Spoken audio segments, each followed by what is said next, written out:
Francisco, muito bom. Então, a gente vai falar sobre futuro da educação, certo? E eu chamei alguns colegas e é muito bom essa fala do Francisco inicialmente, porque o Francisco ele não tem experiência só no Brasil, ele tem uma experiência mundial, eu aprendo muito com ele todos os dias. Então, nada melhor do que ele para dizer para todo mundo a necessidade que a gente tem de mudar o modelo universitário, o modelo escolar que a gente tem, certo? Então, espero que ele tenha dado essa mudança, necessidade de mudança para vocês. Mas eu vou falar um pouco mais e eu queria convidar também colegas iguais a mim, que também estão fazendo coisas muito bacanas, muito inteligentes, muito inovadoras no Brasil, para fazer parte desse painel. O Márcio Guerra, que é líder lá da Universidade Corporativa, ainda é do Livre, né? Executivo aí, um cara que eu aprendi muito aqui nesses anos vindo para Brasília. E o professor Isidro, da Universidade Federal da ABC, também faz coisas muito legais na área de robótica. Obrigado pela participação. Então vamos lá, testar aqui o nosso aplicativo. Pronto, Genésio, sou idealizador de células, trabalho como curador também da campus e sou professor da Universidade de Pernambuco. E a ideia é discutir um pouco sobre esse futuro da educação. A gente sempre tem o Paco e o próprio Francisco repetiu novamente essa ideia de que o futuro vai ser sem emprego. Por quê? Porque vai ter coisas como inteligência artificial, robótica, impressora 3D, coisas que ele acabou de falar. Tá, e como é que eu me preparo para um futuro sem emprego? Se toda a universidade hoje, escola, foi concebida no modelo industrial, ou seja, para assumir um cargo de emprego. E o que é mais legal, ó, por exemplo, essa reportagem da BBC coloca que a nova geração de trabalhos não será preenchida por profissões. Então veja que isso destrói um pouco o modelo mental que existe, todo baseado em buscar uma profissão, e agora a gente vai ter que buscar um modelo mental que não é através de profissão. Então, para isso, será preciso muito mais trabalhar oportunidades e resolver problemas do que atender um modelo de profissão. Como é, então, que a gente muda o nosso modelo universitário escolar para que eles passem a trabalhar a resolução de problemas e inovação, né, Guto? Uma pessoa que a gente sempre está debatendo aí em várias situações. Guto é presidente da BDI, está aqui, agradeço a presença. Qual é a principal barreira? E eu estou rindo porque Guto fala sempre isso. É essa, mindset. Como é que eu mudo o mindset dessa galera? Sobretudo nossos professores, né, Isidoro? A gente estava falando no café aqui como nossa classe de professores é a primeira que a gente tem que trabalhar para dar uma chacoalhada, para mudar o mindset. Então, a filosofia por trás disso é essa diferença aí entre estudar e aprender. Tá todo mundo estudando sem aprender nada, né? E a indústria tradicional, se você for ver ela, eu vou passar um pouco rápido por causa do tempo, mas eu vou ficar disponível aqui até domingo em Brasília e na campus o tempo todo para debater o tempo que vocês quiserem. Na indústria tradicional, meio que lembra um quebra-cabeça. O que é um quebra-cabeça? É uma coisa que você, para fazer, precisa de um modelo, de um espelho. Todo mundo faz quebra-cabeça colando um espelho. Todo mundo precisa de borda e todo mundo separa as cores. Ou seja, todas as empresas são deliberadas por separar bordas e por se espelhar em uma outra empresa. Ah, vou fazer uma coisa inovadora no Brasil. E essa coisa, na verdade, é uma cópia de uma empresa que ele viu nos Estados Unidos. Tá? Então, esse é o modelo quebra-cabeça. O modelo que eu estou querendo falar para vocês é o modelo meio aqui de trabalhar com panos. Porque na hora que você trabalha com panos, você não tem mais regras, não tem mais um modelo, não tem mais um espelho, e você vai construir o que você quiser. E aí dá um abismo Porque eu disse, pô, eu vou construir o quê? Eu sei lá, é tu que quer construir o que você quiser. Então, destrói o modelo de um professor que chega em sala de aula e quer botar falta, regra, nota. Porque para a gente fazer uma coisa inovadora, eu preciso sair e fazer uma coisa disruptiva. Eu preciso construir panos e não quebra-cabeças. Então, pessoal, a faculdade, a escola, foi criada nesse modelo aí, ó, na era industrial, 1950. Só que a gente já passou da era do conhecimento faz tempo e a gente está agora na era do empreendedorismo. Nesse modelo, o professor deixa de ser aquele elemento controlador e passa a ser um elemento facilitador. Não é fácil para muita gente, porque é um modelo que exerce uma retirada de poder do professor. Não é fácil você, como professor, ver um aluno seu crescer e ganhar mais do que você. E você ser feliz com isso. O professor, ele quer controlar, né, o aluno, ele quer que o aluno seja o aluno dele de mestrado, o aluno dele de doutorado, e assim vai. É o feudo, né? Isidro deu nome a um processo feudal da universidade. Nesse modelo, existe muita gamificação para trabalhar engajamento, startup para fazer com que a gente desenvolva startups nas escolas e universidades. E o foco, pessoal, não é construir coisas e produzir paper. O foco é resolver problema do cliente, das outras pessoas. A universidade precisa se relacionar com o mundo e trazer o mundo para dentro da universidade. Eu sempre digo que produzir paper é 50% do caminho. Eu já fui aluno doutorado, já produzi mais de 15 papers. Aí você pergunta para mim, quem me ligou e quem mandou um e-mail dizendo, Genésio, usei o teu paper para uma coisa real, tipo, botei para fazer e aquilo ali virou um produto real na sociedade e alguém usou? Ninguém. No máximo, a pessoa manda um e-mail para você e diz assim, estou usando o teu paper, aí o cara se sente bem, né? Mas aí a resposta é, para fazer outro paper. Então, tipo, sim, produzir paper é legal, é inovação, eu não estou contra a pesquisa. Eu não sou contra a pesquisa. Mas a gente só está 50% do caminho. Eu preciso ir para os outros 50% ainda.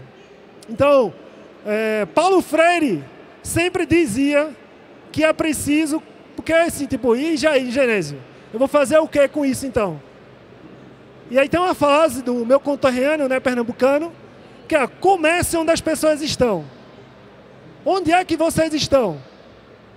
Qual é o sonho de vocês?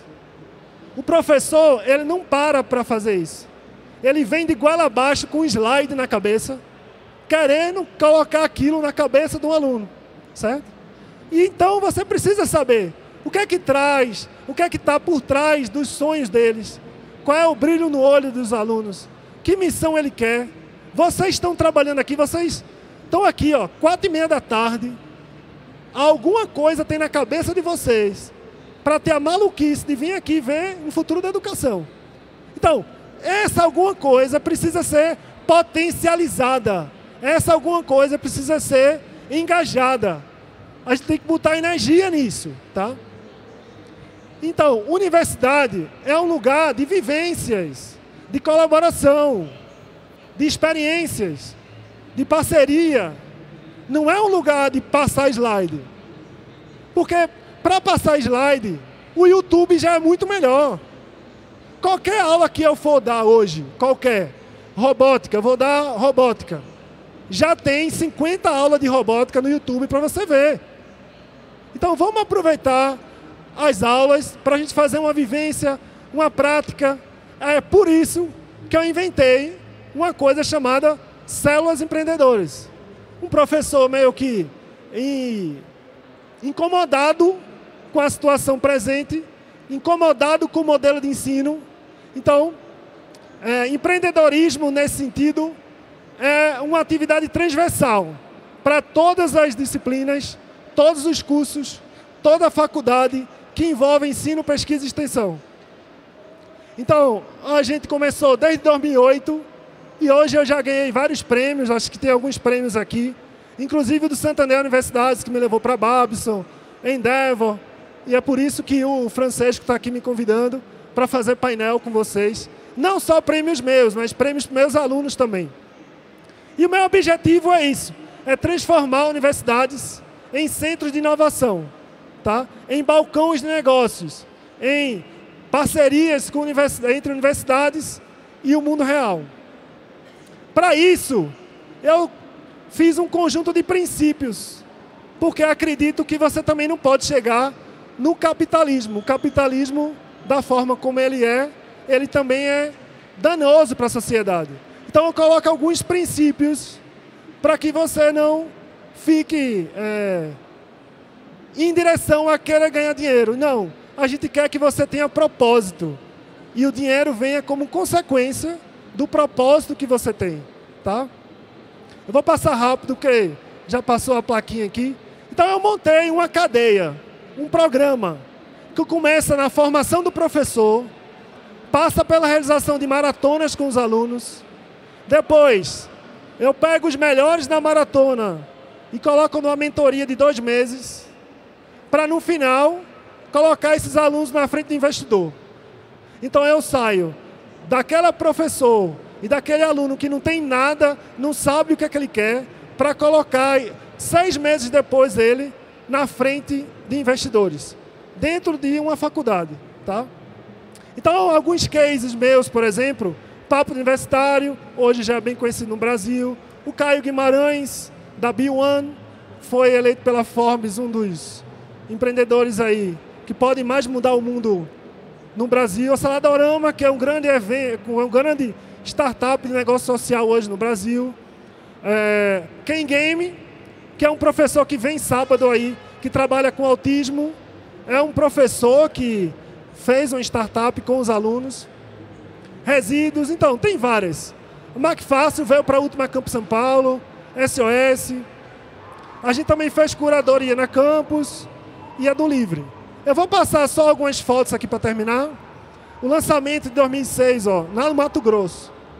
Maratona. Algumas maratonas que a gente fez. E o primeiro dia da maratona é para discutir os problemas da cidade.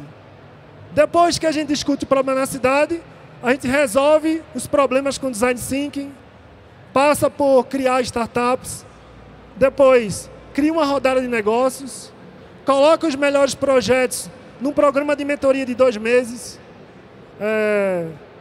e depois faz uma conferência com investidores, onde a gente traz investidores para os alunos verem. Isso num período de 6 meses, tá? 6 meses, dentro de uma faculdade.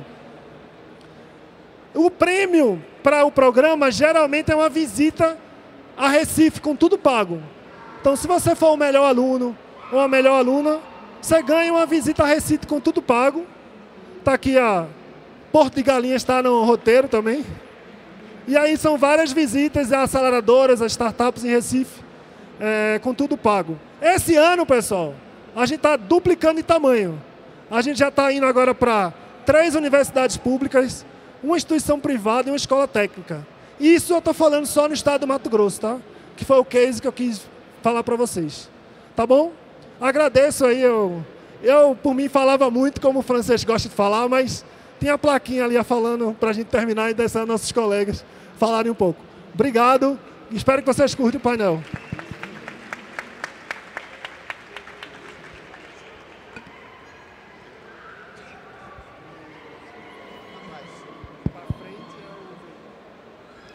Bom, enquanto... Aqui você tem a impressão que dá uma vontade de enfiar o pé em você, assim. Enfim. Pessoal, eu quero falar um pouco... Interessante isso que o Genésio está falando. Ele trata o agora para frente. E a gente está procurando pegar o nosso legado, porque enquanto isso tem que acontecer para a gente transformar a educação e transformar o país... Na sala de justiça tem um bocado de coisa acontecendo e a gente precisa fazer o resgate do soldado Ryan. Porque é muito mimimi que a gente tem quando fala de educação, de produtividade, de emprego. E a sociedade tem uma tendência muito grande a ficar esperando que o governo, que outros agentes resolvam o nosso problema. E esse é o porquê que a gente está aqui. porque essa galera que está aqui faz a coisa acontecer, e por fazer a coisa acontecer, esse aqui é o melhor ambiente se a gente quer fazer a educação se transformar. Então, o projeto Educação Livre, ele tem algumas premissas, e aí na sala de justiça nós temos aí 44 milhões de jovens de 16 a 29 anos, né? Enquanto tudo isso tem que acontecer e uma parcela muito pequena está dentro da universidade, tem muita gente fora. Dos 44 milhões, nós temos 24 que são baixa renda. Desses 24, 3 milhões estão sem emprego ou estão procurando. E desses 3 milhões, quase 3 nem têm o ensino médio completo.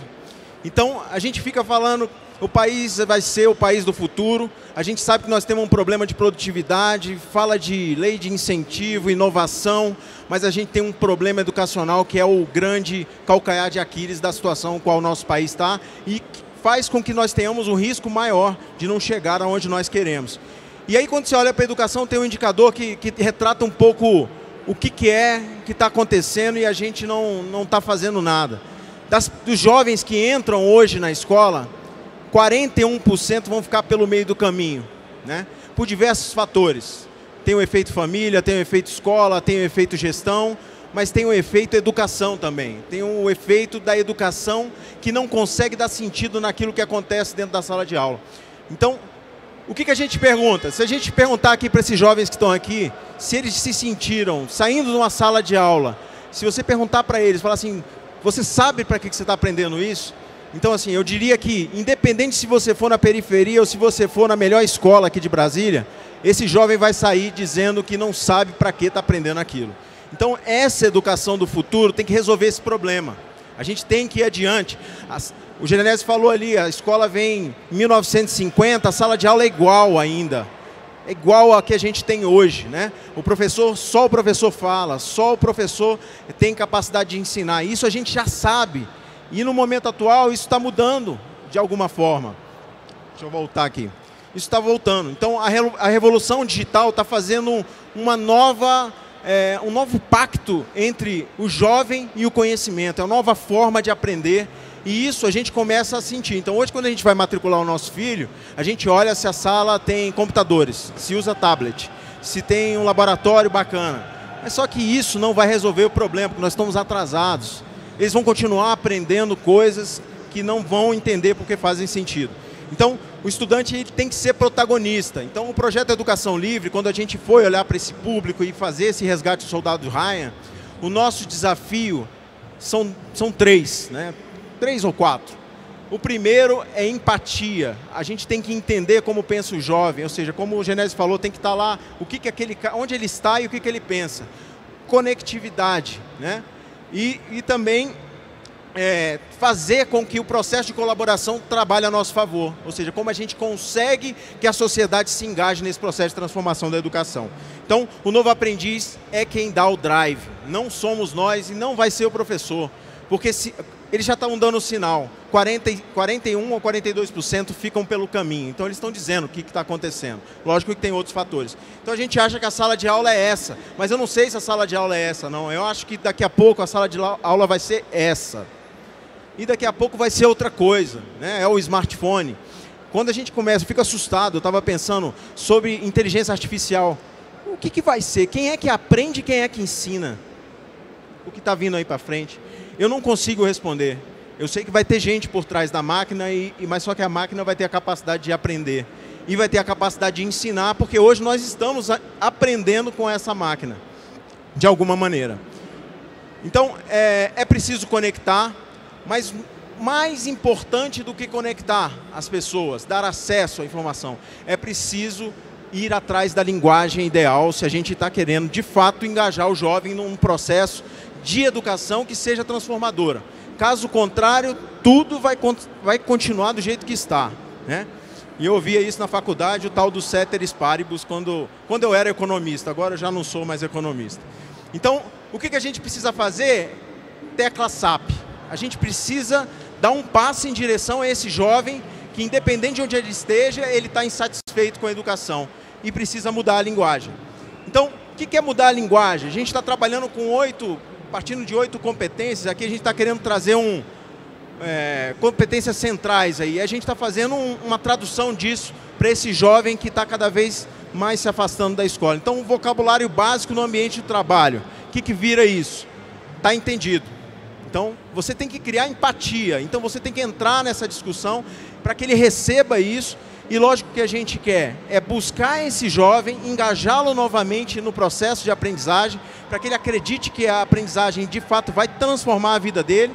E é por isso que a Educação Livre está com empresas. As empresas, quando a gente vai para dentro dela, e sobretudo aquelas que têm muitos jovens engajados, eles manifestam de maneira muito fácil para a gente quais são os principais gaps. Então a gente trabalha com essa deficiência que já se encontra dentro da empresa, que afeta a produtividade da empresa, e começa a trabalhar o caminho reverso para poder conectar o sonho daquele jovem, porque todos têm um sonho, que é de chegar no mercado de trabalho, mas por meio da educação, isso ainda é segundo plano e a gente quer que seja primeiro plano. Então a leitura e compreensão de texto, tudo é leitura, sem segredo, redação escrita, bora escrever, prática da redação escrita, escreve aí, comunicação oral, falou e disse, e papo reto, como se comunicar. Isso não quer dizer que nós não temos um processo pedagógico por trás, mas a gente precisa falar de coisas que não afastem esse jovem, aquele jovem que está fora da escola. Quando a gente fala professor, escola, aula, avaliação, prova, não funciona, não tem funcionado. Então a gente precisa buscar um outro caminho e a gente tem que ter a capacidade de transformar isso. Tem que ver onde é a placa. É ali, Genésio? É ali a placa?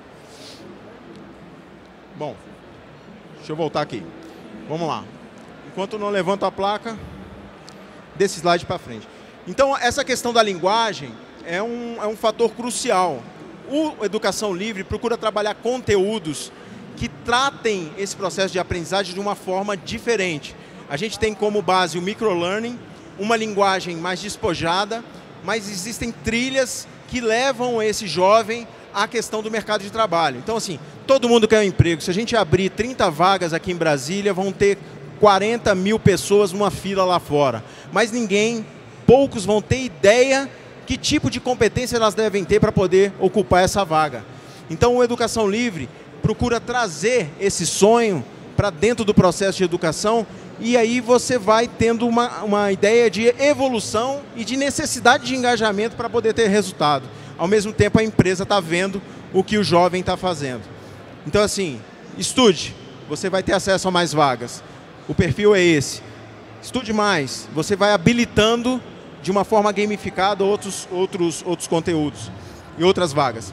Então, assim, hoje, eu tenho um bocado... Quanto?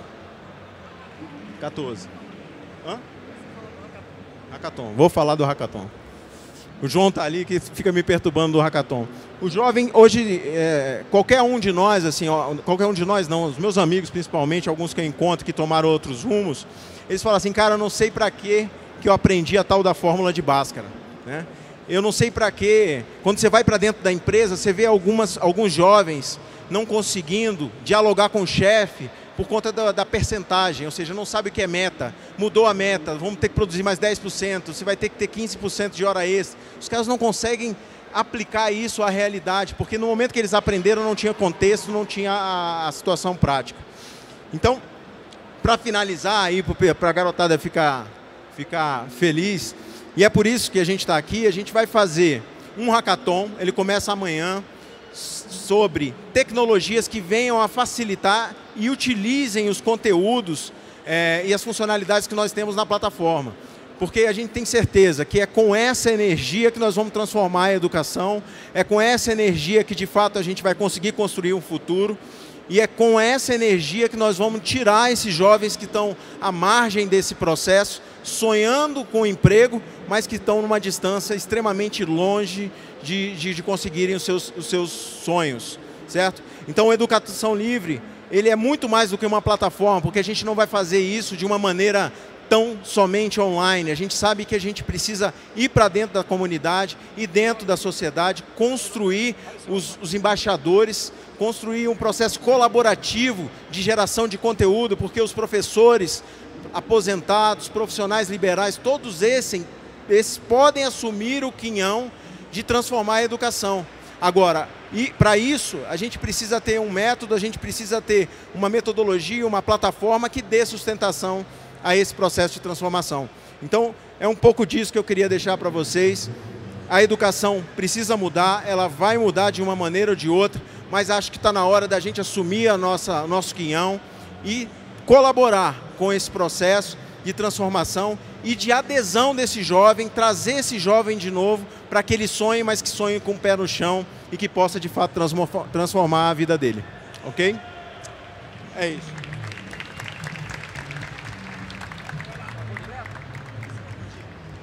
Bom, gente, antes de mais nada, obrigado pela presença de todos vocês. Eu sou o Isidro, sou professor da UFABC.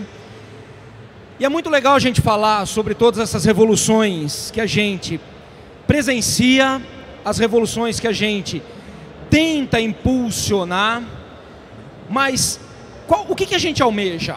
A gente almeja revolucionar o mundo, mas será que antes da gente revolucionar o mundo, será que a gente consegue revolucionar o bairro? Será que a gente consegue modificar a vida de uma pessoa, apenas uma, para melhor? Eu gostaria de trazer 3 pequenas histórias que aconteceram comigo, tá? Hoje, eu sou professor universitário, né, lá na universidade, lá em Santo André, e hoje, por conta do ano passado eu ter sido coordenador do projeto Programa E, que é aquele projeto que visa ensinar programação para crianças, né, de 4 a 104 anos de idade. Hoje eu tenho o privilégio de poder tratar com pré-adolescentes, crianças de 4º, 5º ano do ensino fundamental, até a galera do mestrado. Então eu consigo trabalhar com diferentes perfis, de diferentes públicos, com diferentes percepções do que é tecnologia, do que é ensino, do que é sala de aula. E isso é muito difícil, eu estou num aprendizado muito constante e muito rápido por conta disso. Mas vamos pensar em umas coisas. 2012, eu estava na universidade dando aula, estava uma confusão, ia ter greve, não sei o quê, e eu estava falando sobre mercado de trabalho para os meus futuros alunos formandos em ciência da computação. Minha cadeira lá é sistemas distribuídos, compiladores, é um negócio muito técnico. Só que eu falei para os caras, eu estava comentando, a gente estava falando sobre modelos de comercialização de software. Olha só, uma disciplina técnica que surgiu um determinado assunto. Eu falei, deixa eu abrir um pequeno parênteses aqui, porque eu, Isidro, sempre procurei ter contato com o mercado, assim como o Genésio bem disse, sai um pouco da sala de aula, velho, sai um pouquinho da sala de aula, vê o mundo que está lá fora, a quem você quer atender, qual o tipo de profissional que está ali te assistindo vai ser lançado ao mercado de trabalho, para ele poder ou se enquadrar ou se encaixar numa vaga existente, ou ele poder empreender. Vamos pensar o seguinte, a gente estava conversando e tudo mais, um dos alunos, o Rafa, tá, que se estiver assistindo, um abraço, veio e começou a me perguntar sobre algumas coisas. Eu disse, Rafa, hoje os modelos de comercialização de software estão mudando. Muitas vezes você tem o software que vai atender pequenos nichos de mercado no bairro onde você mora, ali na região onde você habita, onde você costuma frequentar. Você dá o software de graça para o seu cliente e você cobra o que dele? Uma manutenção, uma atualização, algum tipo de forma de ter uma renda recorrente em função do esforço do seu software. E ele ficou com aquilo na cabeça. Ok, 2012 passou, 2013 passou, 2014 passou, 2015 ele já tinha se formado, ele trabalhava, né, ele estudava à noite, chegava cansado. O objetivo dele na universidade era exclusivamente obter um diploma para eventualmente ter uma promoção na empresa onde ele trabalhava. Em 2015 ele veio e chegou para mim e falou, professor, preciso contar uma coisa para o senhor. Falei, opa, bora lá, vamos lá, Rafa, vamos tomar um café, você me conta. Então, lembra daquela conversa que a gente teve em 2012? Falei, sim. Lembra que depois eu te enchi o saco umas 8, 9 vezes para a gente poder conversar, que eu estava com dúvida técnica, dúvida de mercado e não sei o quê, e você com boa vontade foi lá e me ajudou? Sim, a gente conversava pelo Facebook, tá? Eu, sem saber, eu estava dando meio que uma mentoria para ele via chat do Facebook, que era o nosso único meio de comunicação. Beleza. 2012 começou, uma sementinha foi plantada. E eu não sabia que terreno essa semente foi plantada. 2015 ele falou assim: professor, fiz um software para atender pizzaria delivery aqui nesses 4 bairros de Santo André. 2 desses bairros atendem diretamente as repúblicas que vão aqui, que tem os alunos da universidade. Outros 3 bairros um pouco mais afastados. Num total de 80 pizzarias delivery. O que o Rafael fez, e o mérito é dele, a gente só planta semente. Ele viu que existia uma oportunidade de negócio, ele fez um produto que, a partir do mercado que ele identificou, ele chegou e conseguiu, ao longo de 3, 4 anos, desenvolver um produto, explorar o mercado e conseguir 80 clientes. Ele falou assim: professor, eu vim aqui tomar um café, mas hoje o café é por minha conta. Ontem eu pedi demissão da empresa onde eu trabalhava. Estou vivendo exclusivamente da receita obtida pelo software que eu desenvolvi. Abri uma empresa, emito nota fiscal, recolho todos os impostos, tudo bonitinho. Empreendedor. Encontrou uma oportunidade. Não está necessariamente ligado a ter um emprego, carteira assinada, CLT, aposentadoria, férias, 13º ticket. Ele correu atrás do sonho dele. Será que esse não é o perfil de um monte de gente que, como o Márcio bem disse, está parando no meio do caminho? Está parando no meio do caminho porque não lhe foi apresentado o recurso. Pode falar. Porque agora não tem mais nem SLT, nem pensão, nem um caralho. Ok. Cada um de nós é responsável pela sua carreira. É responsabilidade de cada um de nós. Ok, empreendedorismo, legal. Tive a oportunidade ano passado de dar workshops de robótica e internet das coisas num colégio. E eu tinha um aluno que ele era muito peculiar. Ele sempre chegava todo santo dia, 15 minutos antes da aula. Eu estava no laboratório fazendo toda a preparação. Ele chegava 15 minutos antes da aula. E ele era o último a sair. Sempre saía em torno de 10 a 15 minutos depois da aula. O Lucas. E eu falei uma vez, eu conversei com o coordenador do curso, e eu falei: puxa vida, cara, eu tenho um moleque, que o moleque é porreta, velho. Entendeu a história, cara? O cara é o cara mais aplicado da minha turma. Quem é o cara? Falei: o Lucas. Ele falou: ô louco. Ô louco. Falei: sério? Por quê? Ele é um mau aluno? Pra mim ele é um nerdzinho lá, é o nota 10 da turma. Falou assim: eu não vou falar nada. Ele chamou 3 professoras. Professoras, deem sua opinião sobre o Lucas. Elas falaram: caso perdido. O moleque entra na sala, ele entrou na sala, parece que ele entrou em órbita. Pá, ele vai para a Lua, para Nárnia, para Marte, para onde for, menos para a sala de aula. Qual é a característica do moleque que a gente tem? Ele não se encaixou no modelo que a gente tem tradicional. Aí ele fez um curso extra, uma oficina extra, no contraturno da aula dele. E ele foi o melhor aluno da minha turma.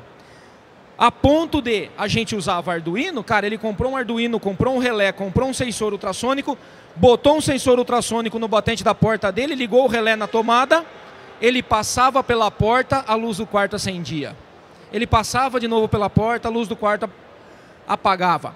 Estamos falando de um aluno de 7º ano, que fez um projeto elétrico e um projeto lógico e programou esta solução. Pergunta: a gente só apresentou o recurso, ele desenvolveu. Será que boa parte desses alunos que têm dificuldades, como o Márcio bem disse, que não sabem para que estudam as coisas, como o Genésio, e o Francesco bem disseram, foi apresentado um recurso adicional para eles? Tentamos apresentar. Quando o Márcio apresentou aqui, ó, a equação de Bhaskara, a fórmula de Bhaskara, meu, eu quase tive um surto aqui. Por que que ninguém entende a fórmula de Bhaskara? Porque ninguém percebeu que joga Angry Birds? Cujo movimento do passarinho é uma parábola? Cujo ápice é menos b sobre 2a e menos delta sobre 4a? Cujo x1 e x2 são os limites do chão onde o passarinho sai e onde ele chega? Que eu posso ter uma medição por grandezas vetoriais e grandezas escalares? E eu estou falando coisas que a gente aprende no 9º ano, no 1º ano do ensino médio, no 2º ano do ensino médio. E a gente não consegue contextualizar. Usa um jogo do smartphone para contextualizar um assunto. Eu adoro falar do movimento retilíneo uniforme e do movimento uniformemente variado, que fazem o quê? Mostram física no simulador. Meu tempo já está esgotando, eu só quero trazer um segundo exemplo. Inovação. Inovação, segundo o meu grande amigo Silvio Meira, inovação só existe se traz resultado. Instituto Tecnológico de Barueri, o pessoal tinha um problema. Curso de montagem e manutenção de microcomputadores. Curso gratuito, não tinha matrícula. O curso estava para fechar. Por quê? Quem quer ser técnico de manutenção de computadores hoje, sabendo que é mais barato você comprar um equipamento novo e descartar o velho? O coordenador e um dos professores foram meus alunos na universidade, a gente conversou, eu falei, Isidro, dá um help para a gente não sabe o que fazer. Eu falei, introduzam robótica e Arduino no curso. Legal. Introduziram, tiveram um problema. Qual era? Linguagem C. É difícil ensinar linguagem C para quem nunca programou, para quem sai do ensino fundamental e está entrando no ensino médio técnico. Falei, legal, problema é linguagem C? Vem cá, vamos resolver o problema. Queremos o quê? Resultado. Sentei com eles, vamos fazer uma biblioteca na qual a gente abstrai a parte inicial da linguagem C e o cara programa em língua portuguesa. Repita, C, C não, número decimal, acenda LED, apaga LED, gira motor. Legal? Legal. Vamos aplicar isso? Vamos. A biblioteca está disponível, é gratuita, está na internet, no GitHub. Inserimos a biblioteca no ano passado, segundo semestre. Beleza. Hoje, recebi semana passada, hoje é o curso mais concorrido da instituição. Ação pequena. Inovamos? Não sei. Se a gente pensar que a inovação traz resultado, trouxe resultado? Trouxe. Qual foi o resultado? De um curso que estava para fechar pelo secretário municipal de educação para o curso mais concorrido da instituição. Muda o paradigma, muda o mindset. Obrigado. Muito bom, né? Então eu queria chamar o Francesco aqui do lado para fazer um comunicado, né?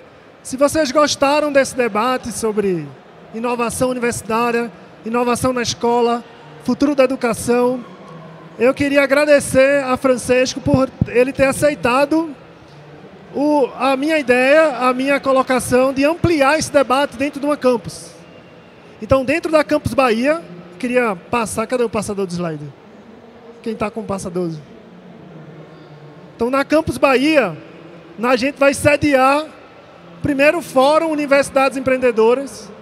Vamos chamar as universidades para debater e vamos, no final, entregar um memorando de soluções para as universidades, para que coordenadores, institutos, diretores de universidades, assim como os diretores do MEC e do CETEC estão aqui hoje, por exemplo, o presidente da BDE está aqui, para que a gente possa ampliar esse debate e conseguir, de fato, com o apoio da campus, transformar as universidades. Francesco. Só agradecer a vocês, são tantos. Quer dizer que o problema existe e que vocês estão interessados em saber para poder resolver. Mas tudo depende de vocês. Não esperem que mude de cima para baixo. Não vai mudar.